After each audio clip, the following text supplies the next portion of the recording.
Good day. Today I'll be recording my 12th oral project. I'm here with a native speaker, Mr. Frank. So we're going to begin with the interview. And the first question is, what's your full name and where are you from?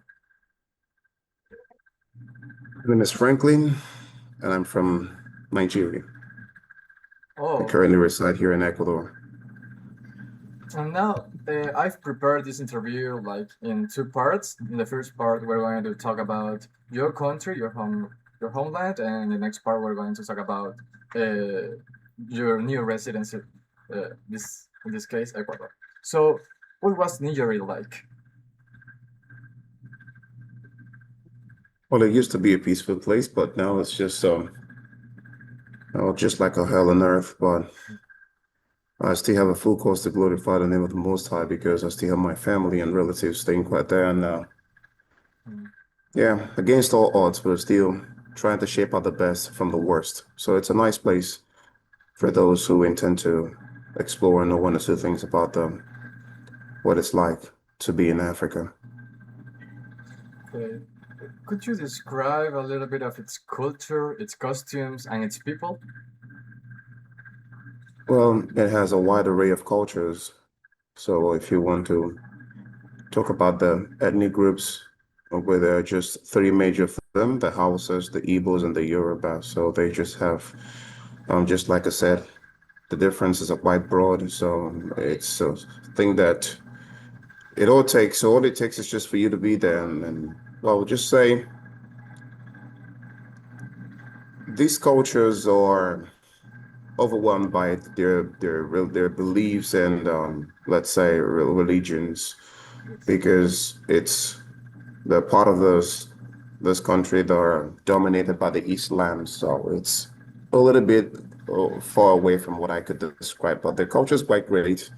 A lot of use of magical powers when it comes to their cultural events, and they just show people what it's like to project yourself with supernatural powers, not being able to be cut by any blade or not being let's say prone to any snake bites or there's just kinds of black magic that these folks could do just to prove that they believe in supernatural power. And these are just quite superstitious actually, but it's just the way they run their things out there. So for those of us who are from the eastern part of Nigeria, so eastern is a little bit more of a music, more of dance, and more of a, let's say, their attire when it comes to their outfits and dress. And so this costume that they always portray is just quite similar to that of those folks from Brazil. So it's just similar to that. So I could say we have some similarities with the Brazilian cultures. So for those of us who are from the eastern part of Nigeria, but it's a beautiful place. Okay, so now I'm interested in asking you how you were raised in this immense magical cosmovision that you've just talked about. I wasn't actually raised there. Huh? Yeah, I just lived there for some time and I just was able to grasp one or two things in my mind. And it's just like a picture that never goes away, never fades away. It's like a memory. And so I actually grew up in the West. The West is a little bit more exposed. They're a little bit more, let's say, advanced. And I don't want to use the word advanced because it sounds a little bit awkward. I just want to say they're a little bit more enlightened when it comes to the Western world, so they're much more exposed. They're travelers, and of course they introduce the foreign cultures to their lifestyles, and it also affects anyone who grows up in that kind of a area. But I've been fortunate enough to visit one or two of these locals, and I could, well, let's say, pick up one or two things, and I do it periodically, like a hobby. Visit there, enjoy the culture, and just jump in and jump right out. That's what I do. But I wasn't brought up there. Okay, and in those little moments that you had to visit your hometown, what about the food? What is the, the food like? Well, there are actually different kinds of recipes, traditional recipes, mostly they're made from grains, dried grains, and it's mostly protein. That's what people consume there. And of course, they have this traditional names that You could only enjoy it when you see it on YouTube and things like that. But there are some really nice recipes, like what we call they call this the Spanish sauce. So that's what it's known like, if I should use that word, a Spanish sauce. But in our culture, it's known as, well, it's also stew in what's when we are trying to use the British English, of course, to give it an interpretation, but it's something that people there never miss on Sunday. So it's a wonderful culture. So people there tend to consume rice, let's say once in a week, maybe usually on Sundays. So Alright. that was exactly the way I was brought up. And we also have some traditional, let's say, meals that we prepare there. But I couldn't actually tell you the name of those ingredients that are used to prepare them because you would only hear those in an African dialect. Some are made out of starch, some are made out of beans, and other local ingredients that you can only find there in Africa. Okay, and But you they're really mentioned, great. yes, you mentioned that they only eat rice like one or twice in a week, and now in our culture it's totally different. We eat rice almost in every food. How do you deal with that in your house? Well, the thing is, as an adult, we're entitled to take over to make our decisions and of course decide what we want to eat at a specific time or a given period of time. And of course, at the age at which that I'm actually enjoying right now, I also tend to work on my diet and exactly what kind of food that I take. It's it's a little bit more normal here in this part of the world where people consume rice every day, mostly 3 times a day, and it's just like they're used to it. But for me, it's a little bit more difficult because I'm not really, and I could never get used to a thing like that. So I just try to be rational with what I eat, and for my own health, I just try to respect that. Okay, and how was the weather like there? Yeah, just 2 seasons, just like we have here, Okay, the dry and the rainy season. That's what we have there too in Nigeria. okay. And the last question about Nigeria. What do you like the most and the least about Nigeria? What I like the most, And the least.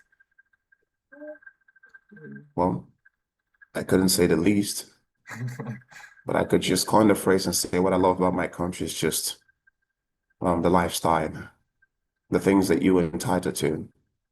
You're exposed to a lot of things that would help make life easier.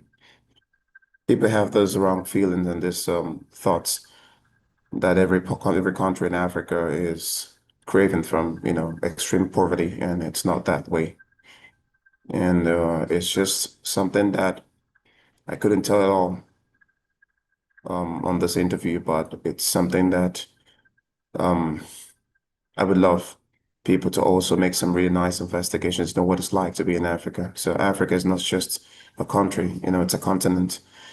So in that continent, we have some part of Africa that are really craving from, of course, war, and they have been affected and their infrastructure have been really destroyed. And it will take them a long time for them to rebuild those things back together again and get themselves in the real shape.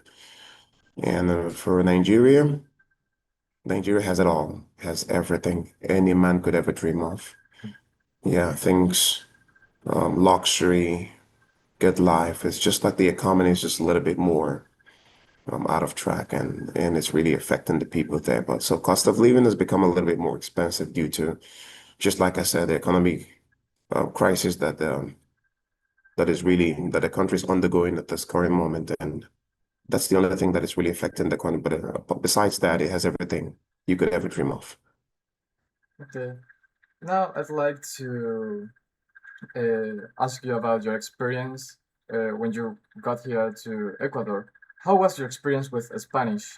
Was it easy to learn, hard to learn? I've never believed that language is something difficult to learn. We learn languages just because we want to communicate. It all depends on your mindset. So there are some people that actually think that learn a language, they could just take it as a hobby. So when you take something as your hobby, you don't really put too much interest into it. So there are things that help you acquire that knowledge the sooner you want. That's because you're under a certain amount of pressure, maybe let's say for work, or maybe you need it for survival. So that's what we always say, survival of the fittest, only hard ones would. So in this case, if you really want to learn a language, I mean, it depends on the reason why you really want to acquire that knowledge. So if it's for hobby, you would have problems learning it. Problem is just that you don't really put in too much of your effort into it. So it's just something you do just because you feel like I want to do it for fun. But if you're doing it for necessity, you have to learn it because against all odds, you want to get there. You want to acquire that knowledge because it will help you to fend for yourself, have a better life, and give yourself the future that you've always dreamt of. And for me, it wasn't difficult because right before I got to this place, I've also visited different parts of Nigeria, and we have actually more than 16 different dialects, and I've been able to acquire some of these dialects. I've been able to learn them by experience, by hearing, and of course, interacting with the locals there. And just like I said, it wasn't difficult for me to learn Spanish. I only dedicated a couple of months, like 2 or 3 months, and I was able to grasp a great deal of it. So, yeah. And what about the Ecuadorian food?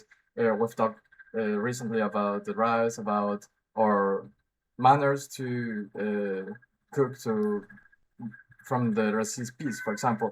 And what's the thing that you like the most about our food?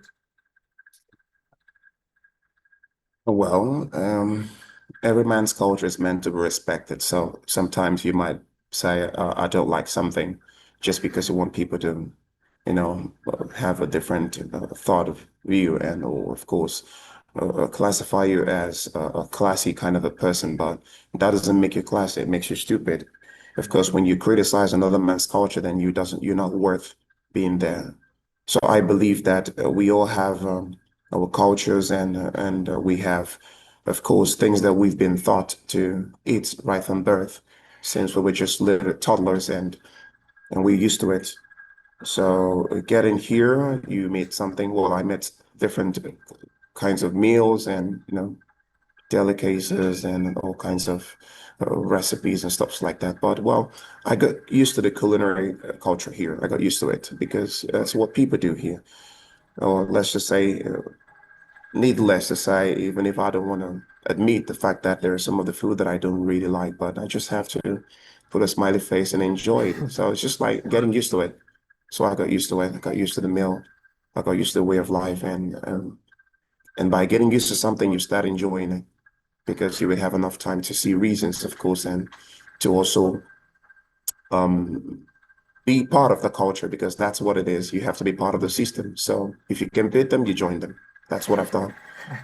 Okay. Have you traveled around our country and what places have you visited here? I've been to different cities of this country. I've been to different cities and I've been to well the major cities like Quito. I've been to Guayaquil. I've been to other little towns, of course, in the high regions. And well, Ambato. I've been to Ambato. I've been to different part of this country. Well, what really interests me, it's not because of the popularity of these places, just like because I'm not that kind of a person who gets moved by what people say or maybe what people say about a particular kind of place. So I um just wake up a day and pick up my car keys and okay, today I'm just gonna visit a friend here. And I end up enjoying that atmosphere and the people and what the place has to offer. So that's just me. That's a wonderful mindset.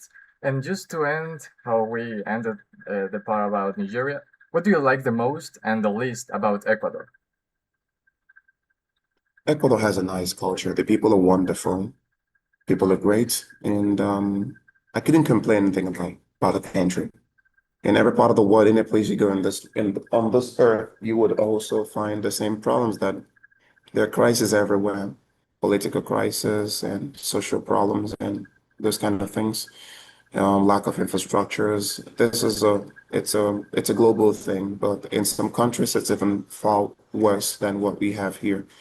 So the country is great. It's just that I just believe that um pretty soon maybe those who are leading or governing this country would maybe make the right decision and put the country in its rightful position globally. Okay. So those were all the questions. thanks you for your time. It was a pleasure to talk with a wise man The like you. pleasure's mine. The pleasure's mine, darling. You have a good one. Thanks. In this video, I'll be interviewing a teacher of my school, Jorge Arana. So he will be helping me with these questions. So good day, Mr. Arana. How are you? Great, excellent. I'm doing great. Okay. Thanks for your time in first place. I know that you have to take some of your personal time to be here. Thank you for having me. Okay, so we're going to begin with the interview. The first question is, what's your name, your full name, and where are you from? Okay, my full name is Jorge Gilbert Arana Vega. I'm from Ecuador and I live in El Empalme. Okay. What do you do for a living? I'm an English teacher. And where do you work? I work here in El Empalme, where I live, and I work at 29 de Septiembre School. Okay, so before going into your profession, I'd like to know, what do you like doing in your free time? In my free time, I like reading, something about reading. I like swimming the most. I like the most swimming, and spend time with my friends. Okay. How long have you been swimming? Excuse me. How long have you been swimming? In this... Oh, from I was a child, maybe 5 or 5, 6, 7. That's pretty So active. almost every day after school, every day. Oh, I so went to the river. We have a small river near my house. also it's more like a routine, a good habit of yours. Okay. How long have you been working as an English teacher? I've been working as an English teacher for about 12 years now. It's a Okay, long 12 journey. years. And when for the first time appeared this passion for teaching? I always wanted to learn English and maybe French. That was my dream when I was a child. But I thought that I couldn't do it because I don't know. I think I thought that I couldn't learn any language. So I always wanted to to learning English, but I thought that in that time I couldn't do that. Okay. And when you began to be interested for teaching English, was it from the beginning? I always wanted to be a teacher, but not English teacher. You told me that you wanted to be an historian teacher. Yes, I wanted to be history at university, but when I went to university, the program was no longer available. Excuse me, I was no longer available. Okay. So Well, I enrolled languages, if but at the beginning, it was very challenging for me. But currently, I do not regret learning English because it was my first dream when I was a child. okay. In order to learn to speak any other language. So talking about any other languages, do you speak any other language? Yes, I speak French. I have a B2 certificate, international certificate in French too. Okay. Oui, oui. Now, We. going into your profession, what methodology do you apply when you're teaching English? Oh, there is a variety of methodology, approaches, methods that we can use in order to, to teach language, to teach English. But our first goal is get our teachers to talk. So for that reason, my my main mm, approach is commu- uh, communicative teaching, communication approach. Okay. So I can remember very well That that word. that methodology, but is based on communication, because when we learn another language, our first goal is get our student to talk. So, and when we are teaching, for example, listening, reading, grammar, for example, when I teach grammar, I use deductive method for reading, pre-reading, while reading, post-reading, and so on. And when you use listening, I use communicative language teaching, text-based learning, role-play dialogues. So we can use a variety of approaches, methods in order to engage our student to learn English and, and can communicate using it. Now, I'd like to ask you about learning not only English but any other languages. Is it a good idea to have this process of learning English as a hobby instead of a necessity? Sorry. Yes, there's a difference between there's a little bit different between when it's a necessity, you have to to in this case to obligate, I don't know the word, to put effort in order to learn English. But when you do it like a hobby, you enjoy the process. You enjoy Yeah. learning English. So for that reason is I think it's better when you do when you learn English doing what do you like the most.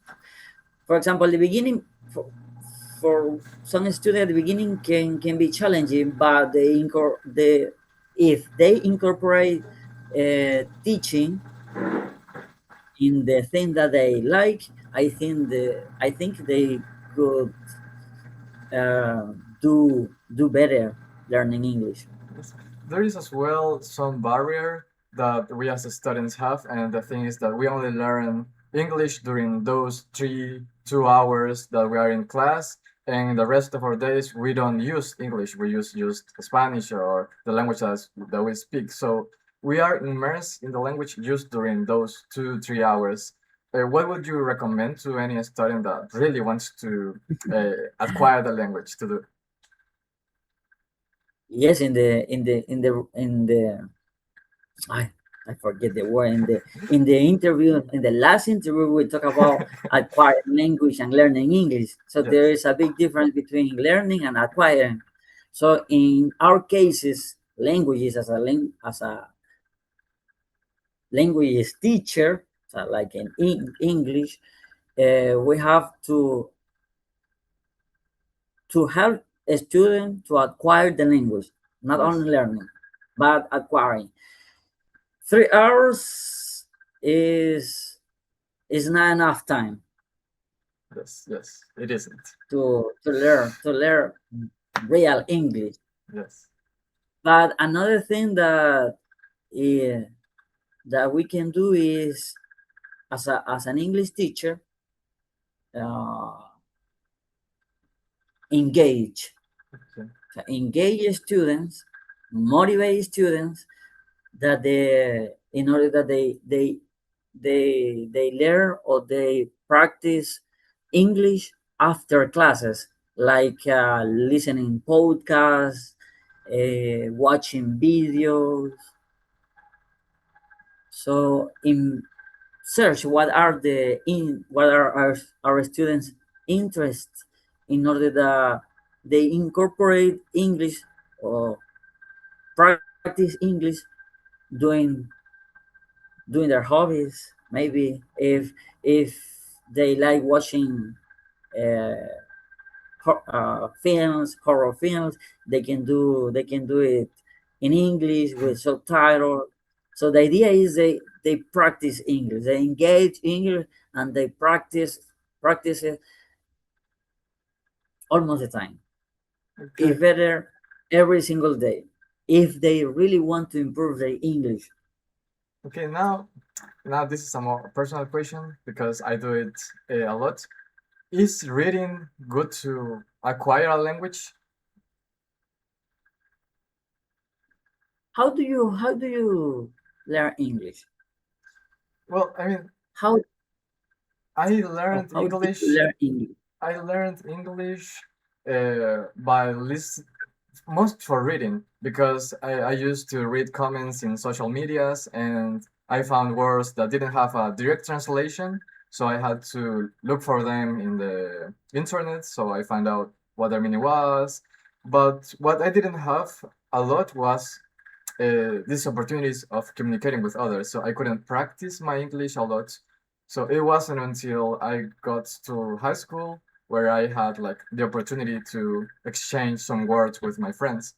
But I would say that the way that I acquired the language that not I didn't understand it at the beginning because I didn't knew no sorry any grammar points, but I knew some words and I could grasp some communication skills to communicate what I was feeling. So in that phases, reading was very important to me because I got books and I was just reading all the time. And after that I went to school, and I thought that I knew a lot because I didn't need to think about the things. I just say, well, this looks the better. This seems to be the right option, so this is, and that's how I passed all my English exams. So you didn't follow a formal structure like No, books, no, uh, English courses. No. no, not at What all. is your level? Have you had the opportunity to to do an international exam? I Do you haven't know your level? I haven't had that opportunity, so I don't really know like my level. I don't have a certificate of it. But I'd say, I don't know, B1, maybe B1, about to drop into B2. The thing is that now in college I'm taking a course, and with that, I get a certification, but I don't really know what level they will put me on. So, It would be good if you could do so. So do an international exam, see what is your level, and then improve if you want to yes. get a higher level, a high score, high, in order to get more opportunities. Yeah. The next question is, what do you like the most about English and about being an English teacher? It's a very rewarding for me when my student can speak in English and make progress. This is Okay, a very rewarding. It's a very rewarding thing experience, yes. And when my student yes, make yes. progress and gain confidence using English. And when they can communicate in English, oh, teacher, yes, now I understand. I understand English. Now I can talk, can speak in English.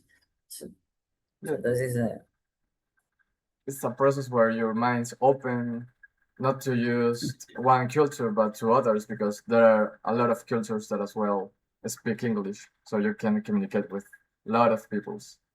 Now, what do you like the least about being an English teacher? English teacher is a challenging, is a very demanding job due to the thing that we talked previously. But what I like least about being teaching is when students get blocked, get this themselves blocked, or lose motivation or are afraid to participate because they're afraid of making mistakes. Yes. So there are some students that even you teach them English in different ways using different methods. They only think I can't do it that, I can't doing that. So this Yes. is the thing that I like least It's about about the English teacher. it's a barrier They that block just themselves, teaches. they block themselves, and they think that they never never Okay. could learn something in English.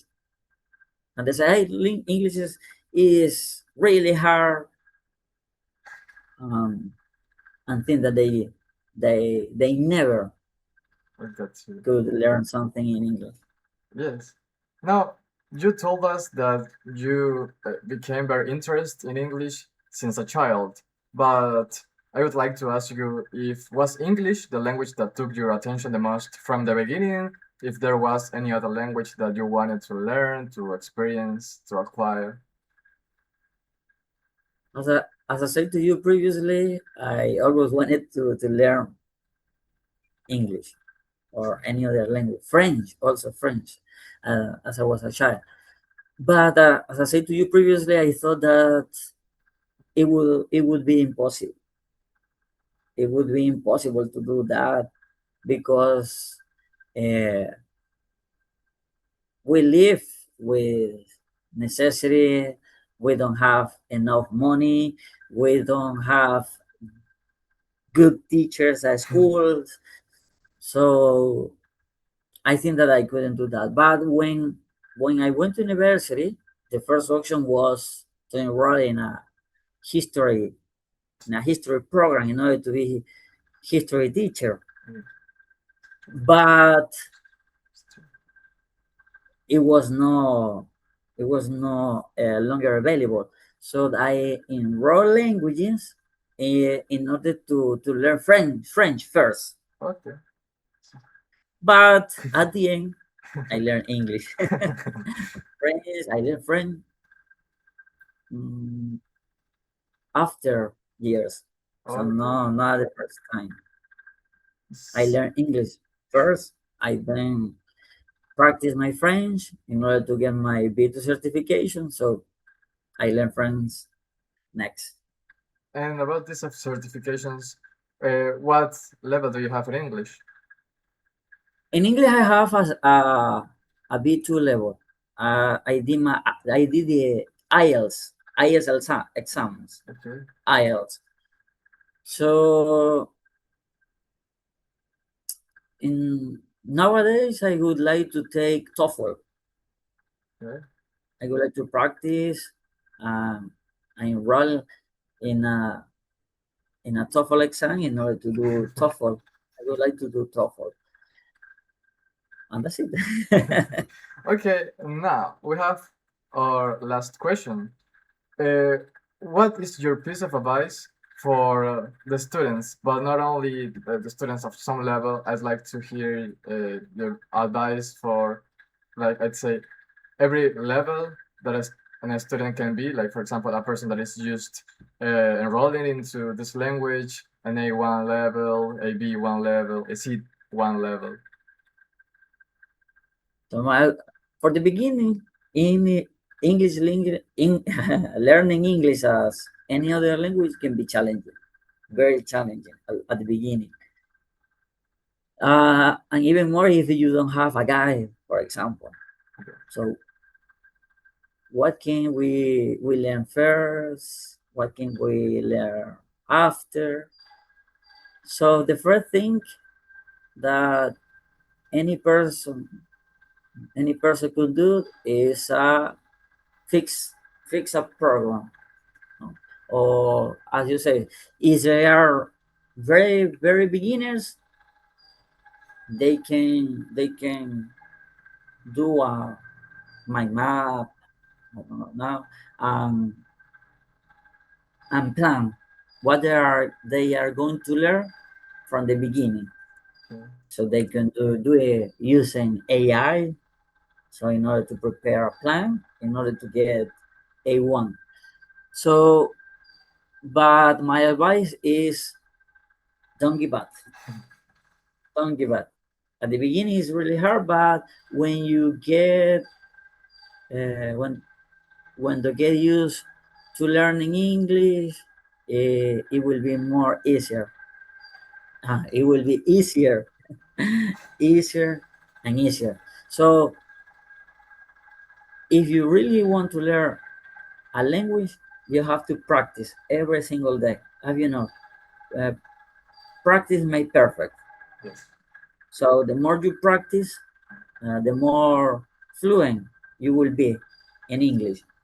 So you have to do you have to listen in some podcasts, watching videos, using social media in English, do what you really enjoy. So insert English in that case. For example, you really enjoy watching videos. So watch the video in English at the beginning with subtitles Yes. and so on. Make a little progress little by little. So it's a process. It's a long. You never stop learning new things. So we are in a learning English is an ongoing process. Yes. It So never ends. we have to practice every single day, and it's important to practice at least every single day. Okay. Thanks, Mr. Arana. I think those are all the questions. Thanks for your time. We know that this is a re-recorded interview because we had problems with our last video. But so thanks you for giving me your time twice. So it was a really pleasure to talk with you. Okay, so thank you for having me again. Have a nice one. Have a Okay. nice day. I did my best. Sorry for maybe some mistakes, but we are Oh. learning English. It's an ongoing process.